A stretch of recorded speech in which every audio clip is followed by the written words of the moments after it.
I'll call this regular council meeting in the Village of Grand Manan to order. It's 7:35 p.m. and with us for prayer is Pastor Ruth Parker.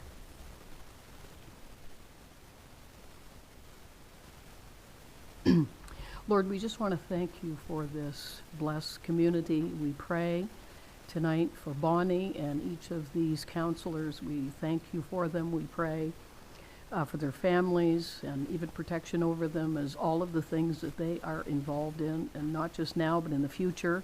And we pray that you would just continue to give them wisdom beyond wisdom, and we will just give you all the praise for what's accomplished. For it's in your name we pray. Amen. Thank you. Just a couple of opening remarks because we have quite an agenda tonight. First of all, on behalf of council, I want to say that we're recognizing June as Pride Month, and we are continuing to work as a community to make this island a safe and welcoming place for everyone. A little bit lighter note, I hope everybody has downloaded the Participation app and linked it to whatever mobile device you have.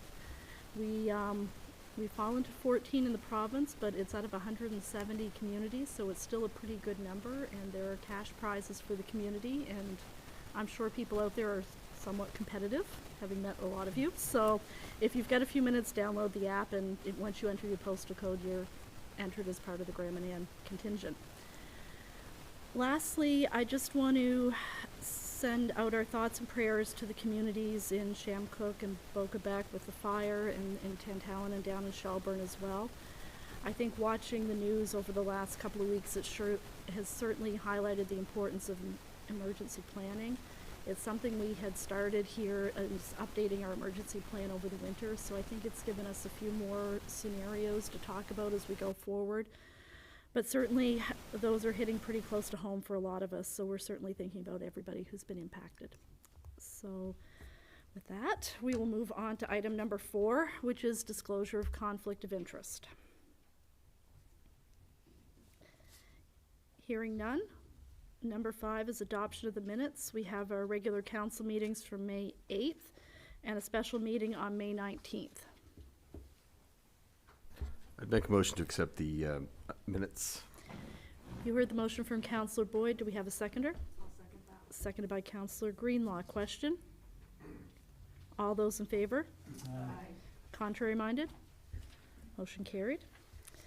So for additions to the agenda, I have a couple of things here. Under 17.2 for the General Capital Fund, we have another invoice. It's ABC Recreation, and that is a down payment for the splash pad, and that is for $32,000 even. Under 18.4, which is in closed session, we have a financial at the transfer station to add. I would like to add under 13.1 correspondence from Minister Fitch, which Esme just circulated just before the meeting. And I understand Councillor Layton would like to remove 14.7 from this agenda. Is that correct? So those are the changes I have.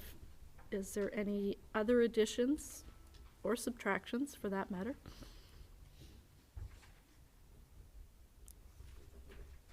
Would someone like to move those changes to the agenda? I'll move those changes to the agenda. You heard the motion from Councillor Greenlaw. Do we have a seconder? I will second that. Seconded by Councillor Toll. Question? All those in favor? Aye. Contrary minded? Motion carried. Number 7 is the RCMP report. Corporal Stewart. Good evening, Madam Mayor and councillors. I downloaded the Participation app this morning, actually, and I'm up to 8,404 steps today. So I think it's a great push, a great initiative for people to get out and get moving, and have the possibility of having some funds come back to the community to put into that. So I think that's great. Looking back over our month of May, I looked back first to last year's May. We had 86 files, and this year we had 83 files, so very similar amount of work going on comparing the months. We did have 20 files cleared by either charges laid or charges are recommended. And those are for 2 breach of conditions, 1 for sexual interference, 1 for unauthorized possession of a firearm, 1 for an impaired driver, and the rest were Motor Vehicle Act charges, so tickets and things like that. Besides those things already mentioned, we also had 1 file assault related, 2 other failed to comply with condition or breach files. 5 were Mental Health Act, 4 for mischief, 3 theft reports, 5 collisions, and 29 other traffic files. I just wanted to kind of highlight a couple of things from this weekend that were technically in June, but because they just happened, I wanted to speak very quickly on it. The bike rodeo, and we have Kim here tonight too, but I think the bike rodeo went really well on Saturday afternoon. We had our community programs officer, Lisa Williams, come over, and she helped, along with Kim, put this on. And there was also the fire department, some volunteers there, and a few other people, along with a bike repair company, there to kind of check over some kids' bikes and make sure they were working well. I thought there was a really great turnout. I think we had 31 kids that come through, and they had the canteen open for a fundraiser for the splash pad, which was really great as well. Also Saturday night we had a bit of an information session here at the village office for Neighborhood Watch program. We've spoken a bit about that over the last bit, and was hoping to see a few more people in attendance, but the people that we did have, we had a good discussion, a lot of questions, and information coming from Lisa Williams, who would be the one kind of helping to set this program up. So I think it was good. We're going to be still gathering some names and email addresses for anybody who wants to kind of receive more information or be in the loop on this, so that if we have another meeting coming up or as things progress, we can keep everybody up to date on that. So if you do want to be a part of that, you can reach out to me or send a message to the village office, and I'm sure they'll get it through to us. And so we are going to be looking to put out some more information about this, maybe a flyer or something like that in the mailboxes, so just keep your eyes open for that. The other thing I wanted to mention, this is something that just came through in the last few days for us with the RCMP in New Brunswick. There are now third-party services available for criminal record checks online. There are a few different services that they put out, Gambit ID, the Commissionaires, My CRC, Sterling Backcheck are a few of these different companies that you can find online to be able to do a criminal record check. You can't do vulnerable sector checks, so anybody who's going to be working with youth or seniors or disabilities and you need a vulnerable sector check, you still do have to come in person to do that at a police station.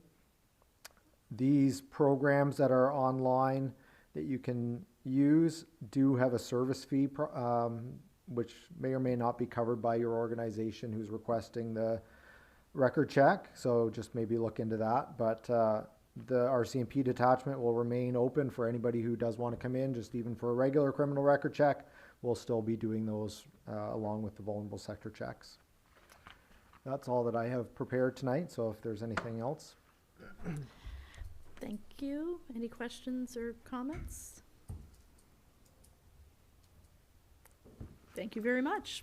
You're welcome. All right, so we had nothing under business arising from the minutes. Under item number 9, old business, we have the St. John City Boardwalk Lighthouse, CAO Rayner, to speak. Thank you, Madam Mayor. Most of you probably were surprised when we had a lighthouse show up here in the yard. But after discussion at our May regular meeting, as I had circulated an email around, we had some financial support show up, so it wasn't going to actually cost the municipality anything. And so far to date, it has not. And actually, I received an email this morning for the money that our MLA had promised. So we get the $5,000 from them, and the City of St. John also invested to help bring that here. We sent the project to Finance and Properties. They met last week to discuss, I believe it was discussed to bring back here to the crowd to see what everyone wanted to do. But at the end of the day, I think the consensus was that it probably made the most sense to put the lighthouse here somewhere on the property. But we are open for discussion. I know there was a lot of talk around better positions or better places for that lighthouse, especially with the VIC, being in the middle of the island and the tourists are coming off the ferry in North Head. But I don't think we disagree. But I think, at least in the meantime, until we come up with a long-term plan, if that's something that we want to do, it probably makes the most sense to have that VIC here, just with the resources that we have, with the facilities, the washroom, the power, the Wi-Fi. And I know from an administrative point of view with Esme, who pretty much looks after the VIC, and Alyssa, there's a lot of stuff here that the VIC workers need. I mean, they're making multiple trips up and down the hall, asking questions, photocopying, things like that. So anyway, I'll just put that out there for discussion with the rest of the group to see what everyone wants to do moving forward. But we will, if we're going to put it here, we have to file a building application for it. And talking with the development officer today, depending on what we're going to do with it, will depend whether or not we're going to have an engineered slab to place it on. So if this is the route that we're going, we would like to get that application in for that, so when it comes time to stand it up, we're ready to go. Questions or comments? Councillor Turner? I think it makes sense from a security point of view as well to have it somewhere where we have our security camera coverage, that kind of thing, in case of, vandalism, things like that. Anyone else? So you're thinking just off in the grass a little bit there by the parking lot? We would just set it off the edge of the gravel so we don't take anything else away from the parking lot. So we would just excavate down, build a pad, and then whatever the requirements are going to be for the slab. So we'd like to do this sooner rather than later. We're still going to apply for some money to see what we can get. I know there was some provincial money allocated for municipalities to reopen VICs after COVID, and the word on the street are not everyone is going to open, so there could be some funds available. So we're working with the Service Commission about making an application to put towards opening the VIC and turning that into our information center. Councillor Turner? That doesn't interfere with the geothermal field? It doesn't. No, it'll be just off the gravel. It'll be a ways away from, you can see when you walk out there the different textures of the grass on where the geothermal is. So we're trying to stay as close as we can to the power pole, just if in case of a temporary meter, if we want to put power to it. I mean, there was a working light in the top of it. So the closer to the pole, the better. Anyone else? Councillor Greenlaw? I personally would like to see it elsewhere. I think it should be closer to the ferry terminal just because of the day traffic and the people that are walking on and off. It's quite inaccessible where it is in the center of the island, but I don't know what complications there are in setting it up, and even if we have a location that's available to us. That was one of the barriers we talked about of financing property. The village has very little land up in North Head, and any that we do has no electricity, water, that sort of thing, which is sort of, I think, really what the impetus was for having it down here, is it seemed like the most cost-effective way to move forward with it. But I think we left it that if we came up with another plan or a piece of property in North Head that seemed viable, then we could go back and revisit it, because clearly it's mobile.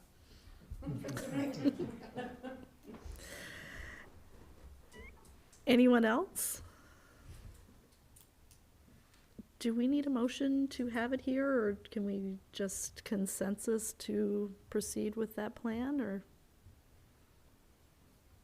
Should probably have a motion just so if we ever look back at this and we wonder how it ended up here.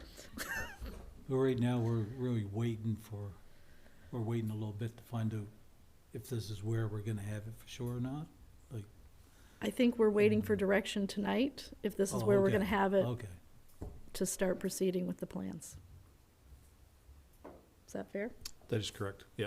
Because we got to put the building application in, so. Right. So we'll have to know, but my only concern with the motion is it tying us to the location. Unless, in case down the road, an opportunity arose that we could put it maybe in a better spot. So we just proceed along and, okay, sounds good to me. Item number 10 is the 10-minute open session. Okay, we will move right along then to number 11, which is delegations and special speakers. We have Grand Manan Island Tourism. Jennifer O'Neill, Kim Schufelt, and Patsy Wilkinsons are here to present.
We had a public meeting on Thursday, and it was cutting in and out back and forth to this blue screen, so hopefully it will stick with us this time. I'm Jennifer, Kim, and Patsy, for anyone who doesn't know.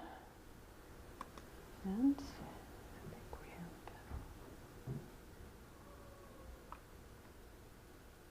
Will it work?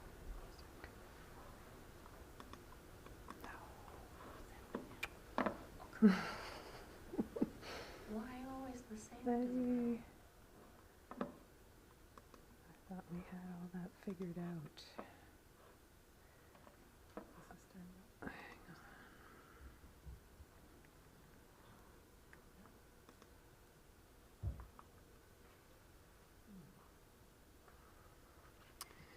Will it just go back to the computer? I don't know, because we already did this one other time. Okay. Sorry, everyone. This is what we tried to show the last time? Yeah, and Sorry, no guys. sound again. It worked the other day, but it was a different speaker. Okay, anyway, we won't do that. Well, we have a really fun video for that is about Lobster Fest. And one day you will see it with sound. That was, Oh, nope. no, that's just that it's turning out. Okay.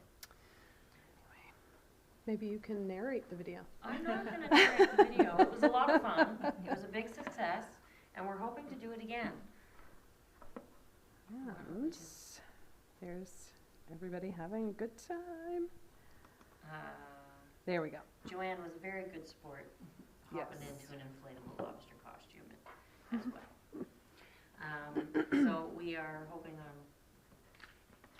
doing that one again. And obviously are looking for ideas, volunteers, always the volunteers, and just ideas to move forward. With that, it'll be the Sunday, November 12th. In the event of a rain location, perhaps maybe we could use the community center arena. Do you have ice in 1st of November? Or the curling club, maybe, possibly? We could have the lobster people on skates. I was just going to say lobsters on skates. Lobsters on ice. There we go. Well, we do have potentially the gymnasium, so we'll look at that, I guess. But last year was a beautiful day, so Yes, we're yeah. anticipating some nice weather into the shoulder season as well, so. Anyway, so this is something we will be looking to the council for, just a little bit of help, I guess, or ideas and collaboration potentially. And We're also moving into the second annual Island Fest, and we are very pleased that we were asked to help out with this one this year, and we've started with Riverside's small committee, and we'll get working on that. Patsy put together marketing last year for the festival, the flyers, and We're basically gonna use the same outline, the same flyer, we're just gonna have to, change dates and activities. So we have the template, so it should be pretty straightforward to do that once we have the schedule.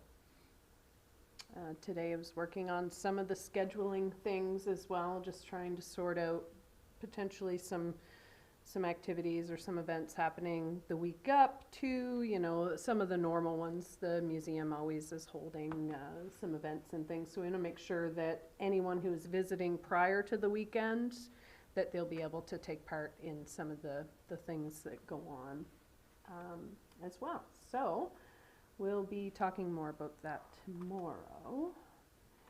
And we just wanted to talk about some exciting projects and some upcoming news. So the welcome sign and the lighthouse, you did mention about that. So we're really excited to hear that it's going to be a VIC, and well, the potential is there. And looking at the location, it does make sense to have it where the resources are, so that will be exciting.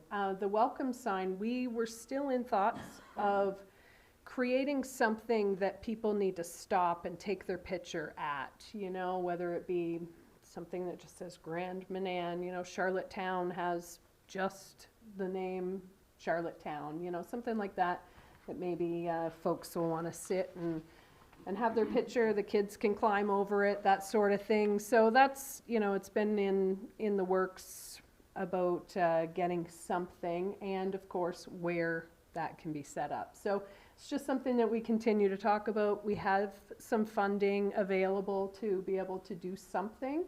You know, it's just a work in progress. So infrastructure opportunities and initiatives, we're constantly thinking about how we can work together with the village as well in like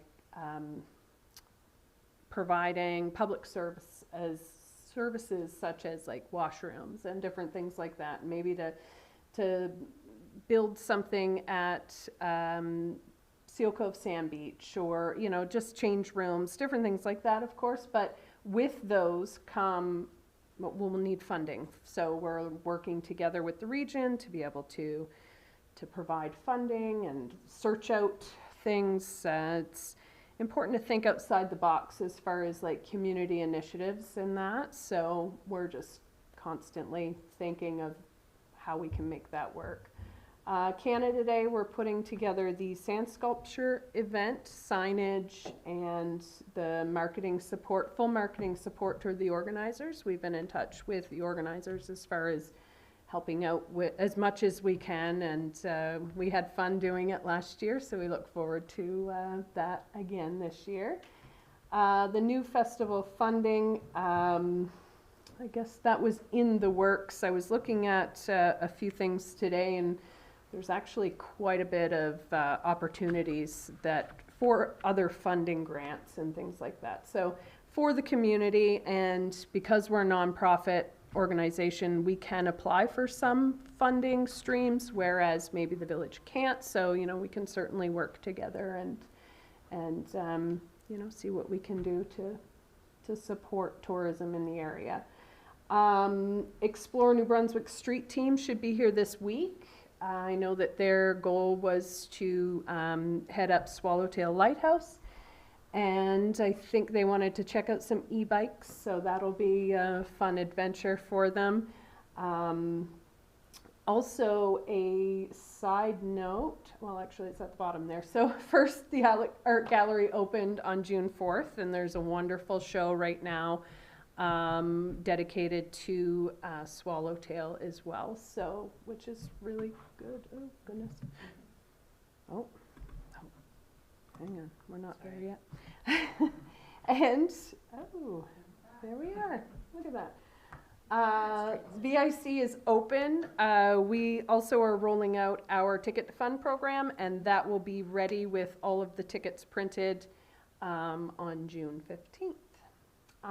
Tourism New Brunswick as well, is a little tidbit of information, is focusing their marketing on the Bay of Fundy this year, and they plan on spending a fair amount of time here on Grand Manan to videotape and market New Brunswick and our lovely bay.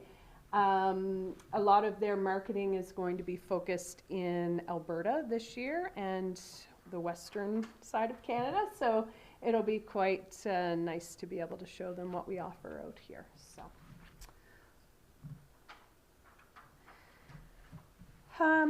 the Regional Service Commission Tourism Strategy for Southwest New Brunswick, I've been asked to represent the village of Grand Manan as well as Grand Manan Island Tourism to be on a committee to be able to build a marketing strategy for the Southwest region. It's been a lot of work and a lot of fun. We've had planning sessions. There is a stakeholder meeting happening June 10th. I guess that's this Saturday.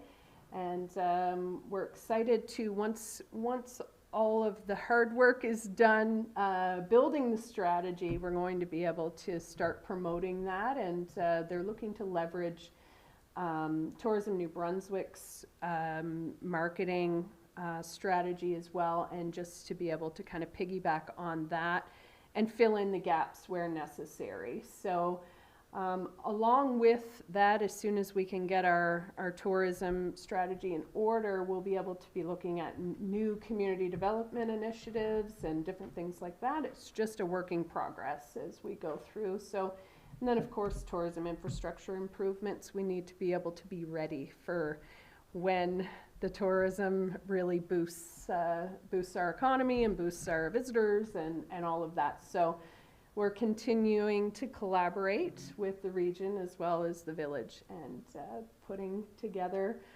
all of the funding streams and supporting one another with these initiatives. And as we move into the region, the regional marketing strategy, of course, we want to be able to involve our community. It's very important to sit down with locals and community members who this is going to directly affect when we become the top destination in the Southwest. We need to be able to see how, how we can work together with those community members so it doesn't disturb their livelihood, or, that we can just kind of work together, I guess. And it takes a bit of time to form the practices and things like that, but through vision planning sessions and community development ideas, I think that we really can put something together for the community. So that is the vision for the future, and it doesn't happen overnight, but we are excited because we're just moving on, moving forward.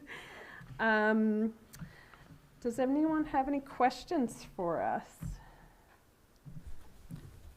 Questions around the table?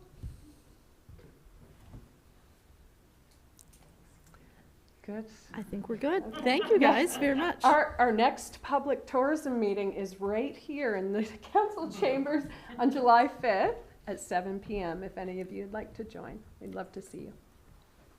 Thank you very much. Appreciate all your work on this. Thank you.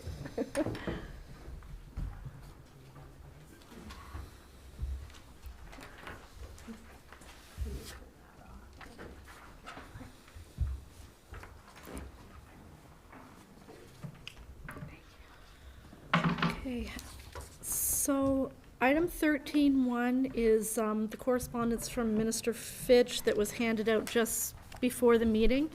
I thought it was just worthwhile if I took the opportunity to read it, because I think there's some information there that we've been looking for, some of it. Anyway. So, good afternoon, Mayor Morse. I offer this correspondence regarding air medevac services to the citizens of Grand Manan. I am aware that you and Chief Administrative Officer Rayner continue to meet with the Department of Health staff on this matter. Your advocacy for the reestablishment of an island-based air medevac service is clear. As an elected official, I appreciate your representation of constituents as well as the broader Village Council. The direction of our government remains clear, the placement of a medevac aircraft based on Grand Manan. Like you, I am very interested in seeing tangible progress towards implementation, particularly given the potential for fog to impede landing alternate aircraft in the upcoming months. I have strongly stressed the advancement of this file as a priority with EM, A, and B, and have confidence that progress is being balanced with significant sensitivities. Out of respect for the parties involved, it would be inappropriate and counterproductive of me to divulge details of any ongoing discussions. However, please be assured that I will continue to closely monitor developments and seek a definitive timeline for implementation. I wish to thank you, Village Council members and Village staff, for your ongoing support and confidence as we continue to work together towards a sustainable solution.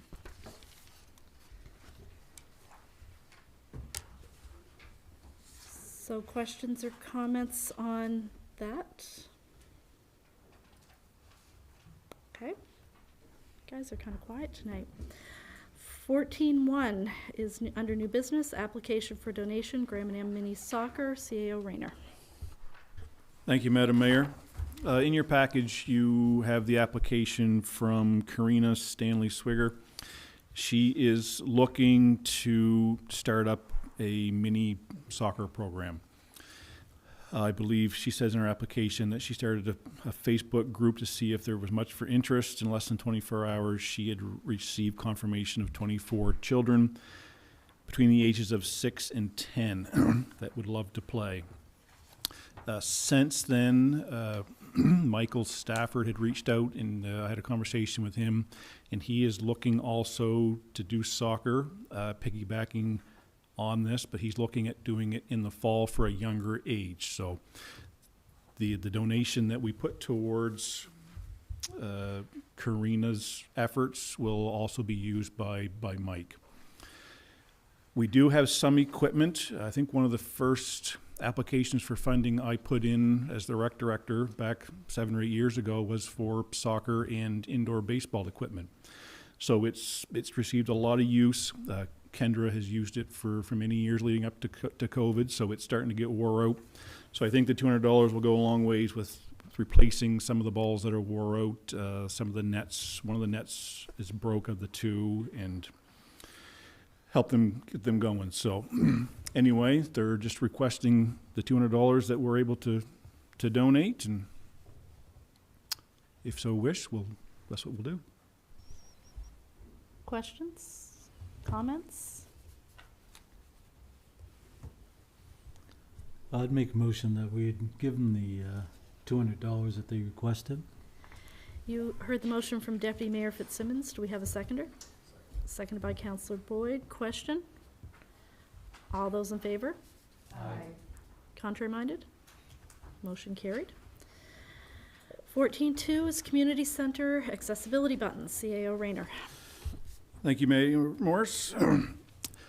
So our building, when it was built, was made accessible. It's got accessible doorways, accessible washrooms, accessible walkways leading up to the building, but I didn't realize until my niece's birthday party about 2 weeks ago that accessible people don't have access to get into the building because the doors don't have buttons. So I would like to proceed with looking in to see what it would cost to put accessibility buttons on at least the main entrance to the village office, because the rest of the building is accessible through the hallway. It's if we start there. I know the Boys and Girls Club, they do have one on their side. for their door. So it is possible with the doors that we have, the 2 double doors. I already had a conversation with Howard about starting to look into this, but I just need the approval from council to proceed. Questions or comments?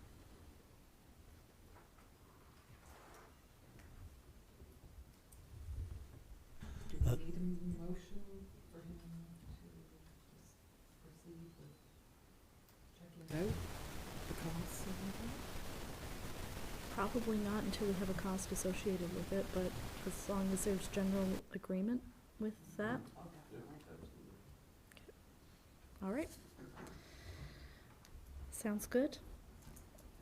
You guys really are quiet tonight. 14.3, recycling, composting. Councillor Trish Toll. Thank you, Madam Mayor. Did everyone get this, did everybody look at it or read it, or, I mean, sometimes we skim them, I know. But I was contacted by a lady from Ontario who has funding for these countertop recycle machines that we all, or composting machinery, I guess is what they are. So she's asked us if we would be interested in applying for these. There would be 50 of these units that come to the island, and they would be resaleable to the public at a discounted price. And we are also getting a discounted price. I don't know if this part of this had the money or the costs of it here. Of course, I'm all organized till I sit down at this little place here, and then I get lost. But what these machines do, I know I've talked to a lot of people about composting. I compost in great big 4x4 pots that I have outside that I use it, and a lot of people have said that they have problems with rats or other animals, or just in general getting it to work. And these basically, there's pictures here of them. They sit on top of your counter, they plug into your outlet, or they can go on the ground, they can go in your garage, they shouldn't be outside, but they can go on the floor somewhere, and you just take all of it gives you a list of greens and stuff, all your vegetables, leftovers and stuff like that can go in them, eggshells, coffee grinds, all that stuff. You put that in there, and when it's full, you just push a button when you're done supper or whatever, and in the morning you wake up and you have a pile of dirt inside this machine that you can take out and spread in your flower beds, your plant pots, your composting outside, your wherever you want to store it, and then you start the cycle again. So what this company is offering us, if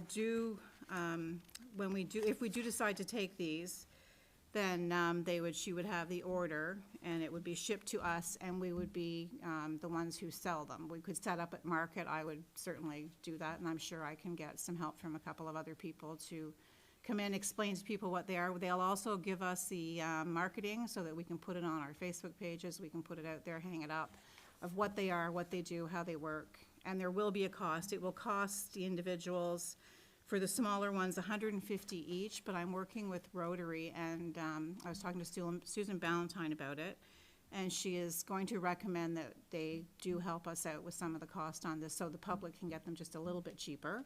Although I think these will definitely pay for themselves, not only for them and helping out them with their garden and getting rid of their garbage, but it also helps us out too with our transferring of waste away from the island, because it can take away quite a bit of what's going away.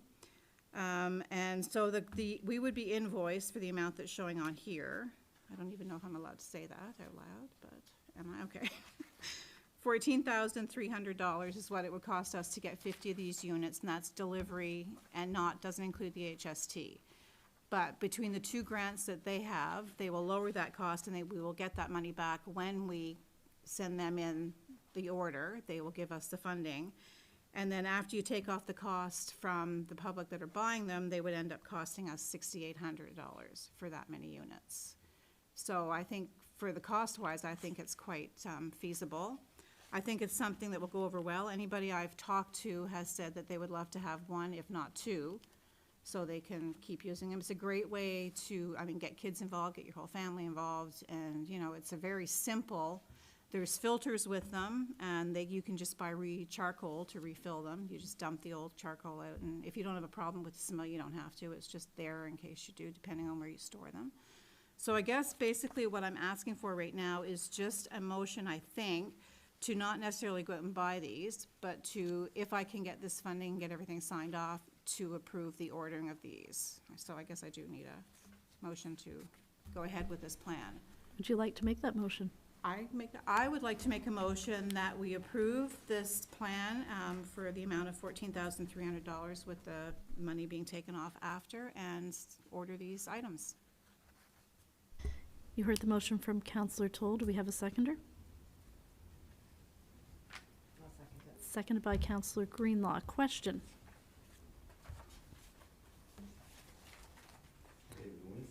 No, it's a dryer inside, and it just breaks it down. It just speeds up what would happen out in nature, basically. Yeah. Any other questions? What happens with HST?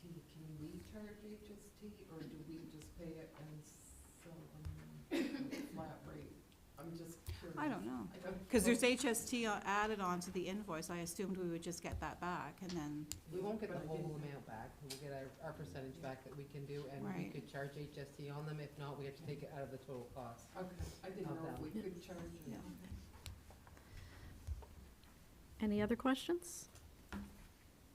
Councillor Boyd? So in the end, with the, whatever these, I can't remember what you said. after we get all the funding Yeah, the back funding, from the yes, company, sorry. plus the people that have purchased them, our costs will end up being that amount, $6,800. $6,800. And so yeah. we've, And those units usually sell for around $500 to $600 a piece. right, The ones they're sending us. so have we got some money that we can throw at this?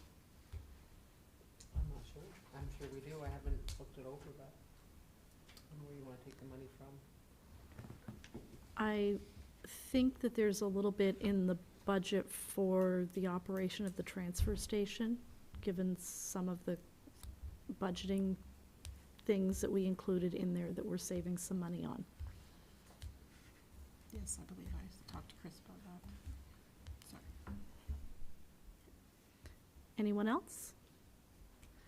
All those in favor? Aye. Contrary minded? Motion carried.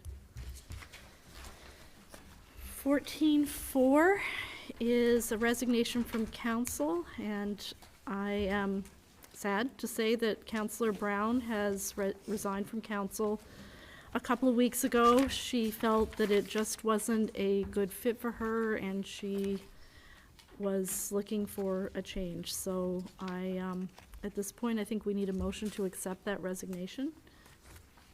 I'll make that motion. You heard the motion from Councillor Greenlaw. Do we have a seconder? I will second that. Seconded by Councillor Toll. Question? All those in favor? Aye. Contrary minded? Motion carried. So first of all, I'd like to thank Councillor Brown for her work here. I mean, she was very instrumental in getting Island Fest back up off the ground, and so I really appreciate everything that she has done, and we will follow up with a thank you letter to her. And I think then the next step is the clerk has to inform DELG that we have another vacancy, and whether that makes the election cycle this fall. We will see what our timelines are. The next item is 14.5, Community Health Needs Assessment, and I am apparently addressing that one as well. Several of us, most of us, I think, were at a meeting a week or two ago with Horizon Health talking about, they have been doing a needs assessment in Western Charlotte, but as they were doing that, there was some discussion in that group that the assessment should be expanded to all of Charlotte County to line up more with the Regional Service Commission's boundaries, because when you look at some of the new initiatives under the RSC, like community development, some of the things that tend to come out of these community needs assessments would line up more with some of the programs that the RSC potentially has responsibility for. So they had stopped their Western Charlotte assessment and were reaching out to the communities of Grand Manan, Eastern Charlotte, and Fundy Shores to see if they were interested in being included in this 23 assessment. Otherwise, we would fall into the normal cycle would be in 26. So we were the first community that they came to, and we indicated that we thought it would be beneficial to move forward now instead of waiting for the 3 years. Some of the advantages I see, I'm not sure advantages is the right word, but some of the needs that they have identified, for example, in the last assessment was the need for affordable housing and accessibility to that, and some of the other needs are maybe not necessarily under the Horizon umbrella, but do impact the, overall health of individuals and communities. So some of those things that they have identified, it's helped inform the housing assessment that the Regional Service Commission did a little while ago. So I think it would be really good if we were included with them. So we'll know more once we hear back from the other two communities about whether we're going forward or not. So they will have information sessions, have some focus groups here, and they did indicate there will be probably a specific one-pager for Grand Manan, because obviously we have different needs and different perspectives than the mainland, just given our isolation. So the goal, I think, to have that done is this fall, so hopefully we'll have an update on that going forward. Any questions? Since most of you were here, I think I'm probably pretty safe on that one. All right, 14.6 is Inspire Awards. Deputy Mayor Roger Fitzsimmons to speak. Thank you, Madam Mayor. On May 9th, I had the privilege to attend the Inspire Award ceremony at Dominion Hill Country Inn. St. Stephen Education Center handed out the Inspire Awards to 6 middle school students and 6 high school students from Anglophone South School District, one of which was Grand Manan's own Tegan Tate. Each student had a story of overcoming their own adversity while helping others that were in need of help. It was a great privilege to hear the stories that were told by the teachers that sponsored them, and we'd just like to say congratulations. Tegan is a very deserving recipient, and we just like to say job well done. Thank you. Questions or comments? Congratulations to Tegan. Yes. Very good. All right, so we removed 14.7, which takes us to 14.8, which is Bill 46, the New Education Act, and I believe I forwarded an email that I received late last week asking us to weigh in on the dissolution of the district education councils. This has a time priority on it, as Minister Hogan is trying to push this bill through before the end of June and has gotten through the first reading already. The province of New Brunswick has 4 Anglophone district education councils, north, east, south, and west, as well as 3 Francophone DECs. The DEC councils were established in 2001 to provide local governance and community input into the education system, citizens during the municipal elections, held every 4 years. DEC councils also have a student advisor who has been elected by their high school peers and ultimately chosen by the Minister of Education, and sits and monitors policies and objectives based on the needs of each district to be carried out by that district staff and local schools, while working within the policies and standards of the Department of Education and Early Childhood Development. Basically, the DEC is the priorities of the school district, and making decisions on the operation of the district and the schools within it. So they wanted under Bill 46, Minister Hogan and Premier Higgs wanted dissolution of the Anglophone DECs. They will remove any power and responsibility that we have and turn our role into advisory only. The superintendent will also be able to implement all policies and procedures and create a performance report. I'm not going to read the whole thing because it's way longer than I remember that it was. You all have it in front of you. So with that, I guess the question is, do we want to weigh in on Bill 46, and are there any questions or comments? Councillor Boyd. I would certainly be in agreement with weighing in on Bill 46, because it also kind of combines in with Bill 45, which I'm going to speak on next, which seems to be the current provincial government trying to do away with any additional oversight. It seems that they're really pushing for all power.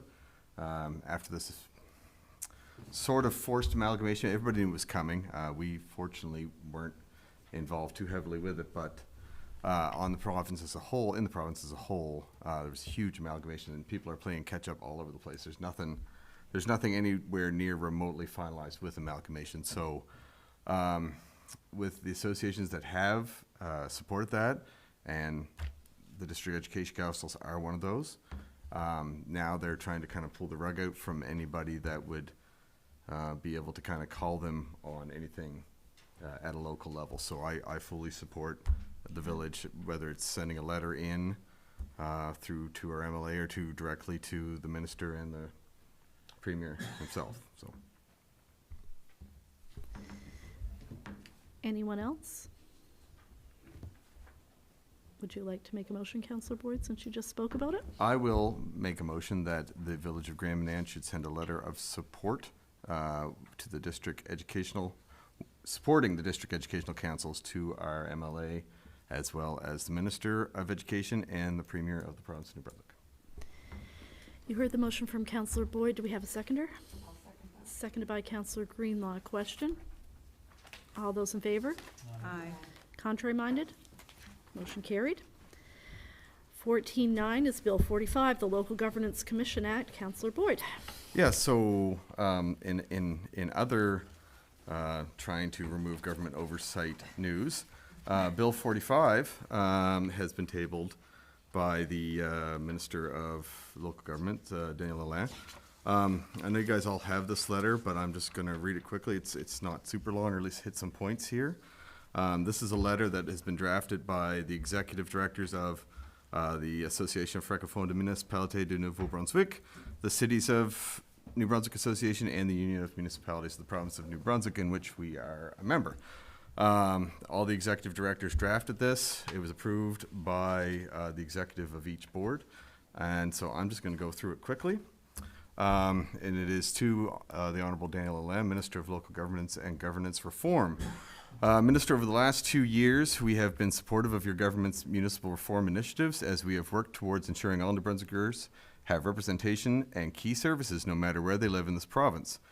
Throughout this transformative period, you have talked about the importance of strong local governments, the need for greater decision-making at the local level, and the ability for each region of this province to assist the provincial government in key areas like economic and community development, public safety, and tourism. That's why your government's recent tabling of Bill 45 has created a number of concerns for every municipality we represent across this province. In the opinion of our members, it is the opinion of our members that the proposed Local Governance Commission Act creates new levels of municipal oversight that are duplicative and unnecessary given the legally mandated roles of municipalities and municipal councils pursuant to the provisions of the Local Governance Act and the Community Planning Act. We are also greatly concerned that the proposed bill would create additional risk, costs, and staff commitments for local governments as they would be required to defend already duly passed bylaws pursuant to their legally required processes. So it goes on to just basically say, list some of the concerns and some of the things we'd like to see changed. So it is my opinion, it is as a councillor and as also the second VP of the Union of Municipalities, that we send a letter as well to Minister Manan, the Premier, as well as our MLA, and we can also CC the associations. Basically, the letter is a form letter that was sent out by UMNB for all municipalities to basically put their name in and sign. And the form letter just goes into a little bit of detail, but the meat of it basically says that our associations have put forward 3 main concerns that must be addressed before this bill is adopted. Those are the repeal of the section allowing the minister to repeal or amend municipal bylaws. The Local Government Act lays out a robust process for developing and implementing bylaws with the public involvement. We are concerned about this overreach and the impact it could have on development and the autonomy of our community. Proposed changes that allow the Commission to access in-camera documentation is deeply concerning to all municipalities. This section should be scrapped or at the very least significantly narrowed. Why is this power necessary? The cost structure of the Commission is also concerning. The Commission would have the power to order investigations or audits without municipal input and then pass those costs onto the municipalities. Communities are already required to undergo an audit by the Local Governance Act. We are unclear as to why a secondary audit might be necessary or what it would address. And basically the letter is requesting a pause on Bill 45 until at least these 3 major points are addressed, and probably looking at a lot more. So saying all that, I would make a motion that the Village of Grand Manan add their name to this letter and send it to Minister Manan, Premier Higgs, our MLA Andrea Anderson-Mason, and CC a copy to the Union as well. You heard the motion from Councillor Boyd. Do we have a seconder? I I will second that. We're very excited tonight. Seconded by Councillor Turner. I think this was out by a hair. Questions? All those in favor? Aye. Oh, sorry. That was a question. I was just gonna say, I had mentioned to Mayor Morse how it seemed like the footwork for everything is being pushed down to us, and the decisions are moving up. And I think that's a really alarming pattern that we're seeing. Like some of these things, like with the health, community health assessment and stuff, that's great, but it seems like our input is all they want. They want us to do the slogging, but make none of the decisions. And I think it's something that, maybe we will have to address in more general terms going forward, the overall pattern. But I do think it's something that needs to be kept an eye on. So, Councillor Boyd? I will add as well, legislature sitting this week, and I believe 46 and 45 will both be on the floor again. There will be representation from all three of the municipal associations outside legislature this week, and if need be, we will be addressing the concerns directly with the media if the legislature won't hear what we have to say. Good stuff. Okay, so I think I did the aye vote. Was there any opposition? Okay, we're going to say the motion carried, only I think we did that a little out of order, but I think we're okay. 15.1 is the Solid Waste Committee report. Councillor Toll.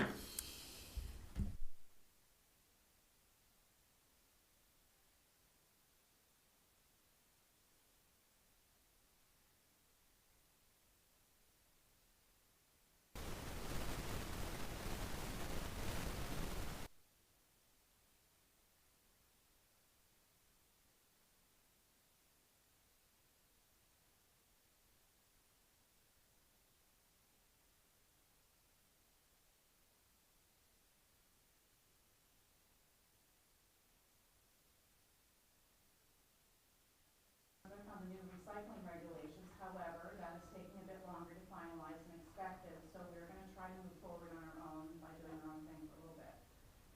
We have a plan. There's a copy of a drawing based on the report from 2013 for the transfer station. That's Chris's lovely artwork there, showing us how we want to do this.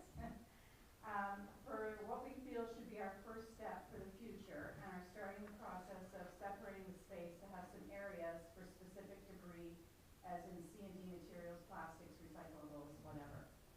We're also planning to rearrange the drop-off area for household waste for safety reasons, painting a line to direct traffic, yellow grid lines in front of the opening where the forklift is coming in and out, so for safety, and to create a better flow of traffic. Oh, sorry, I'm pretty loud anyway. Okay, and we're where the forklift is coming and going for the better flow of traffic through the area. Some signage will be needed to be added, and information will be posted on our village site, the Facebook page, signage, whatever, to get people hopefully going the way we would like to see things go. We are sending out a request for pricing on adding a new roadway around the bottle depot for diverting traffic that is not household waste. And that would be where you would come in and you would go straight to go get your household waste, and then you'd go around the back of that to drop off anything else. I have heard from Sonia Smith regarding end-of-life fishing gear. She has received more funding to have the rest of the rope and lobster traps removed from the site.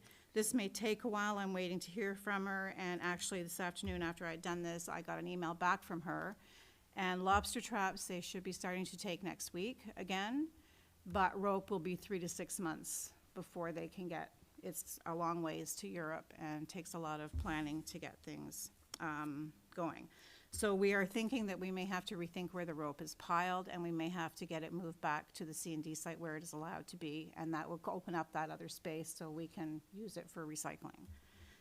And then after some searching and phone calls, it was discovered we did not have a registration number to accept tires at the transfer station. So that has been rectified, and we're now on the list for regular pickups. The first pickup was done May the 26th, and they removed 700 tires. and there's at least twice that still there. So they will be coming over every couple of weeks till they're all cleaned up. It will take another couple of loads to get them, and then we'll be on schedule moving forward that when we get, 100 or something, we'll get them to come and get them. They will not take, however, anything that is damaged, full of gravel, anything like that. That'll have to go to the landfill. And we cannot accept I can't stress this enough, we cannot accept tires with rims on them at the transfer station. So if you have a tire with a rim on it, any of the tire sales shops that are on this island should be able to take them off your hands for you and at least separate them or just send them to the recycler when they come to pick them up from there. So I'm asking, please don't bring those things to the island. So basically, that is what has been happening. It's a lot all at once, but it seems to be coming together. Is there any questions or? Questions or comments? No, the piled tires up by the curling That's the rink. ones at the curling rink, yeah. Right, yes, They've sorted through them all. yes.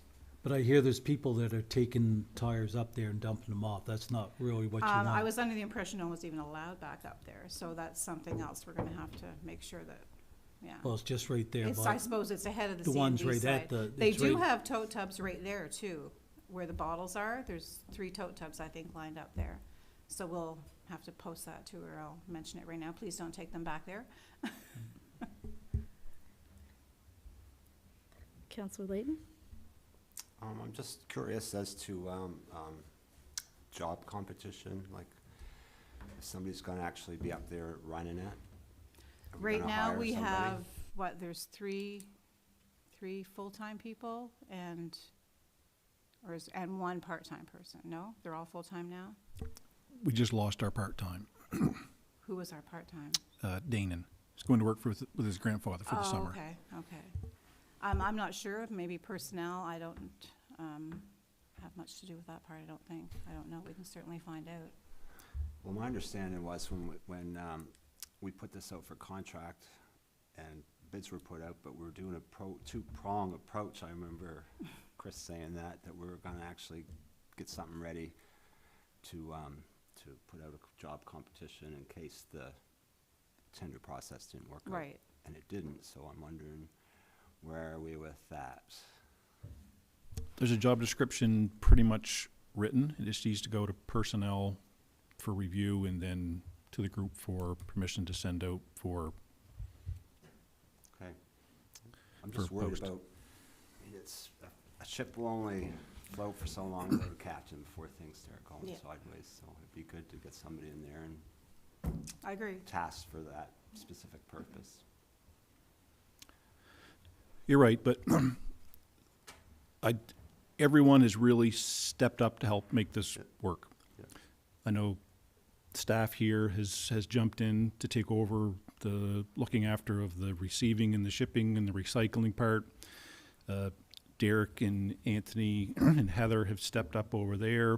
We have Dickie Morgan there now, who, other than yelling at me, seems to be working out quite well. And I know Councillor Toll is very passionate about it, and I've been there quite a bit, and Councillor Layton comes in himself as well. So anyway, it's an all-around team effort to make this thing work, and really appreciate everyone stepping up to help. So we maybe considering not hiring anybody, just continuing the status quo?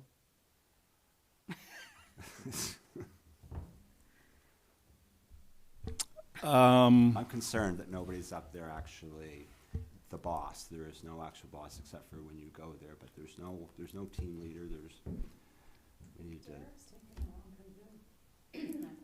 But I don't think that's, He says, no, he doesn't want to be right, there. exactly. ever. So But we gotta he's- take his considerations into. Oh, yeah, definitely. I think before we talk too much about personnel, we need to maybe take this into closed session, just Good. so we're Yep. not Yep. overstepping, if that's fair. Okay. Any other questions on the solid waste report? Hearing none, we'll move on to the Transportation Committee report. Councillor Layton.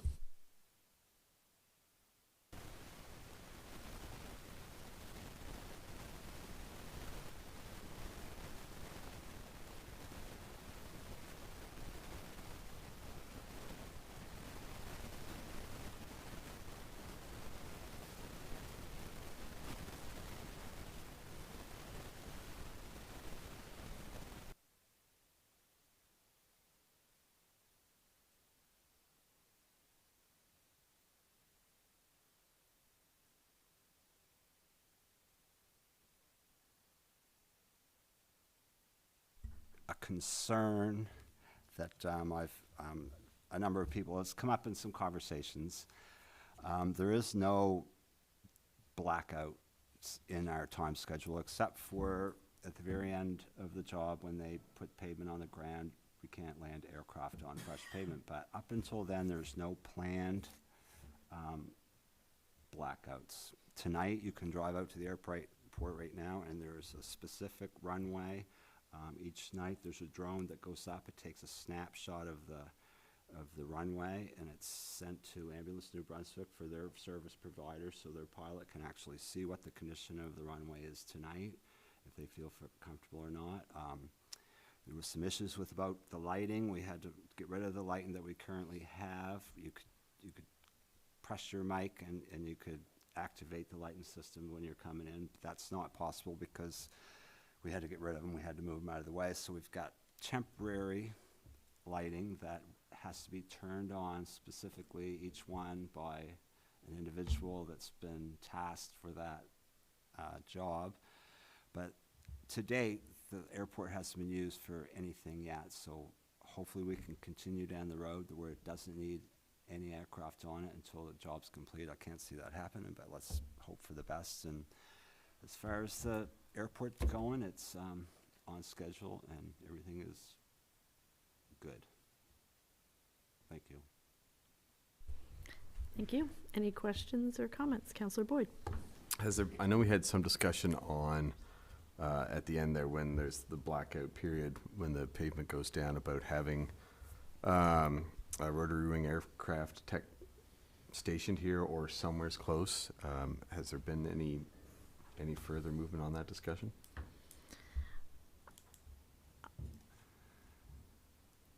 I'll let Bonnie speak to that, I guess. I was kind of hoping you were going to take that, but okay.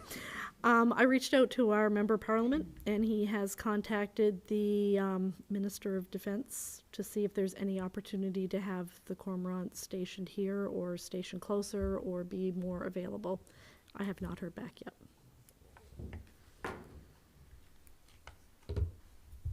Anything else? All right. 16.1 is a bylaw respecting dangerous or unsightly premises, a draft for consideration. Thank you, Madam Mayor. There's a draft in your package, just for everyone to review. We found that our previous bylaw was a bit out of date and maybe not quite accurate. So this is up for consideration. We'll put this before the bylaw committee, but I'd like input from any of you that would like to include any information.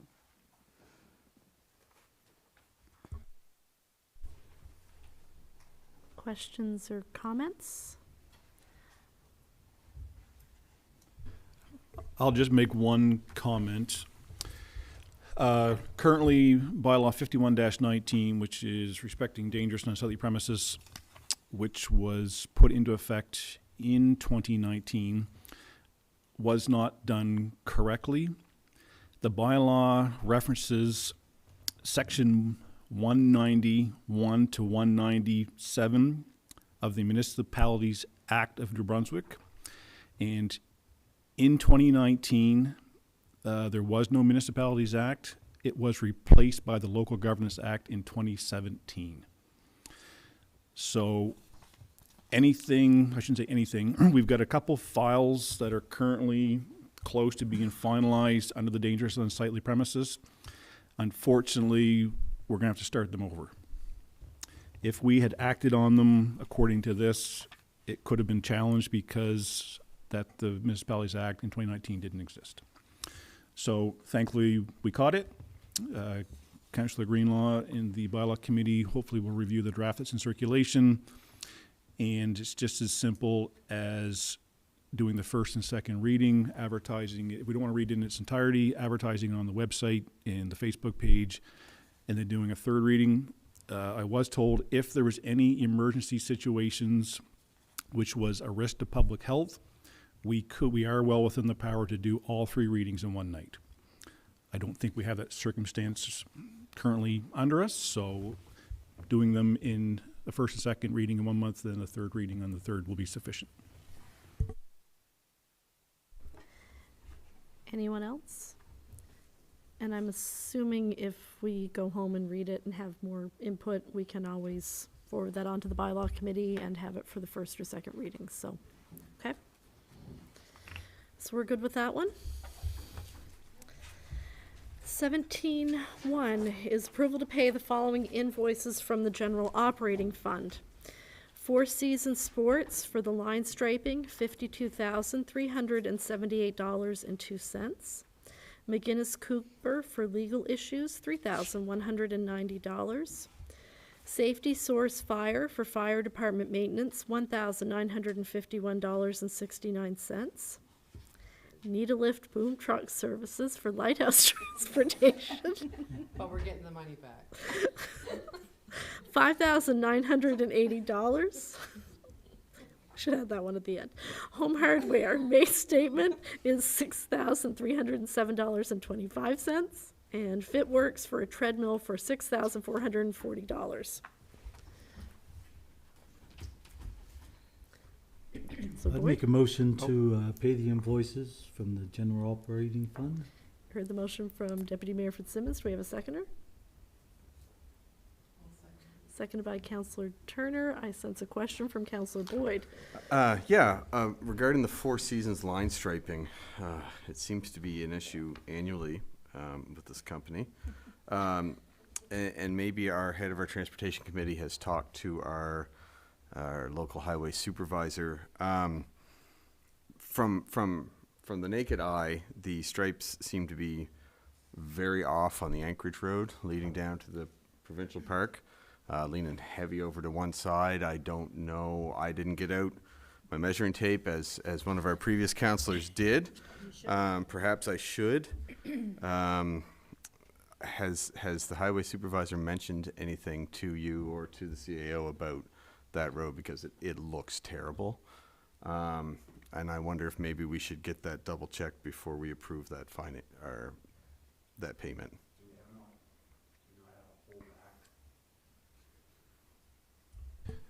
We get reimbursed from DTI for a portion of.